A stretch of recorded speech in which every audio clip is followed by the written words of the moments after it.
Did you become Muslim because of your husband? Favorite questions. Top questions that I get as a Muslim. No, I did not become a Muslim when I met my husband. In fact, I became a Muslim almost 5 years before I met my husband. So there you go, debunking the top questions white Muslim women get every single time. Sometimes it's an innocent assumption by a well-meaning person, and sometimes it's just a nefarious, insulting kind of question in the way that it's put across. Do you wear that thing at home? Do you wear it in the shower? Do you wear it while you're sleeping? Those are all very common questions. Sometimes, like I said before, they're nefarious. And sometimes they're asked completely innocent and somebody just really wants to know, has no clue. No, I do not wear it at home unless I'm about to pray. No, I do not wear it at home unless there are male people visiting. I do not wear it in the shower. I do have hair under this. I just choose not to show it to everybody.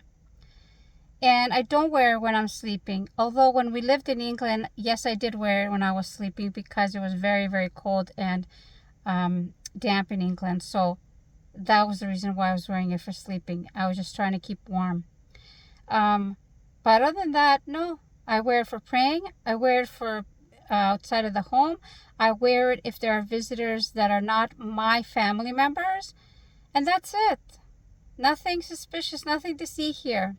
Now, the question that I have for you guys is, why is it that you don't seem to think that nuns, you don't seem to think that it's a big deal when nuns are covered up. You don't think that they're oppressed, but when you see Muslim women covered up, you automatically think they're oppressed.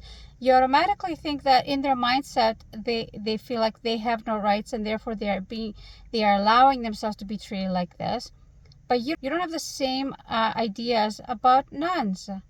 Well, I'm here to tell you that for most Muslim women, we choose to cover up, even if it's in the middle of the heat, even if it's in the hottest country in the world.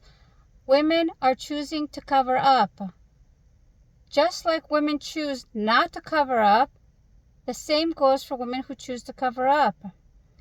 But in the liberal society of the Western countries that we live in, we've brainwashed women into thinking that their equality and their rights lie at the feet of where they take off their clothes. That's why even we can't even advertise about something as innocent as fruits or any kind of product without putting a naked or half-naked woman on the front. What does having a car have to do with a woman that's dressed in a sexual way? But we think of that, we've been brainwashed into thinking in this society that that's our right to take off our clothes. But it's not our right to put on our clothes, right? Next question.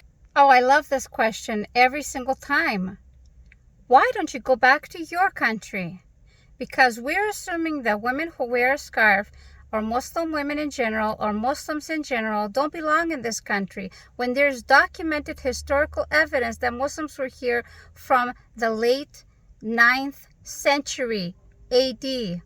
Documented evidence from Andalus, from the Islamic Golden Age of Spain. Sailors are documented as having sailed here to the Americas.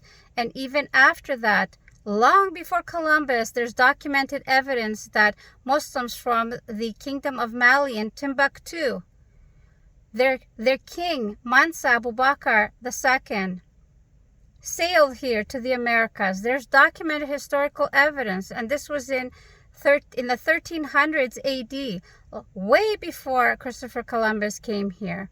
And even before the Vikings are documented as having landed in what is known today as Canada. The Muslims were here, and that's why there's documented evidence that Columbus was using Muslim navigators and Muslim information to come here, because they already had been here. They already knew the route. So, to answer your question, I do belong here. I was born and raised in Canada. I was born and raised as a Canadian. and a Greek. I identify more from my Greek side than I do as my Canadian side. I am more conservative. I was naturally more conservative than regular Canadians, white Canadians.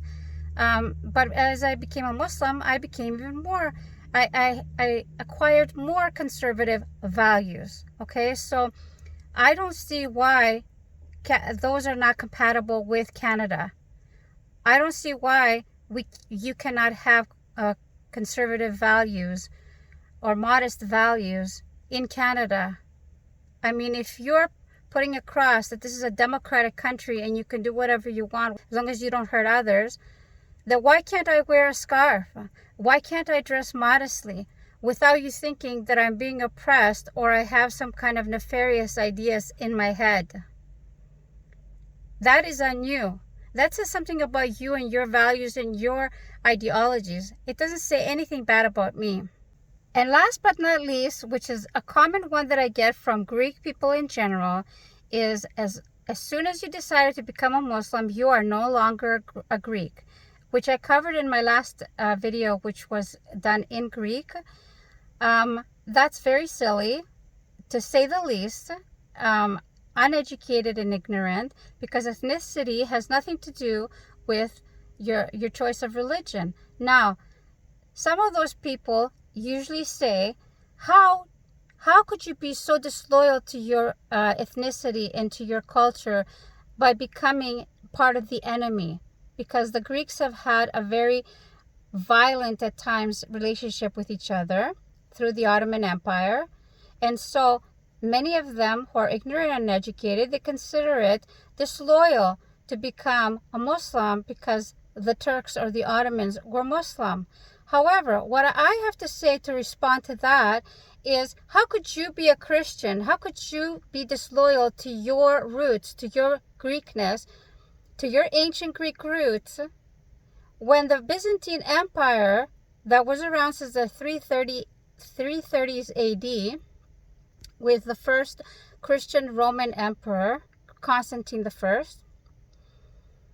So since the Byzantine Empire was around for about 1100 years, through that time, in the land that they mostly controlled, which was the Middle East, the Levant, Anatolia, and what is known today as Turkey, it was heavily populated by Greeks even way before Jesus' time, peace be upon him. So when the Christians gained power, they, over the centuries, for many, many centuries, systematically killed almost 20 million Greeks because they were pagans, they were polytheists, they were idol worshippers.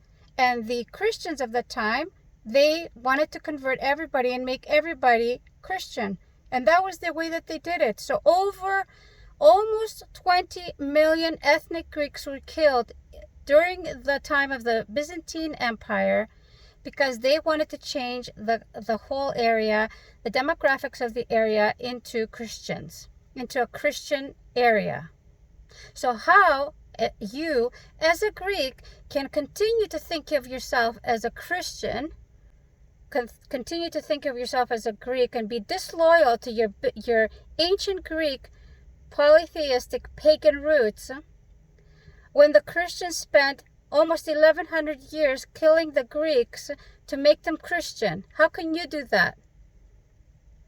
So when you answer that question, then you will have the answer to mine. Okay?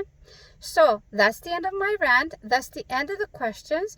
I hope you guys enjoyed it. Please subscribe, follow, comment to push this out to meet other Greeks that are looking into Islam or are Muslim and they're trying to find people like me. Okay? Anyway, it's a really hot day. Going back to work now. I'll talk to you guys on the next episode. Assalamu alaikum.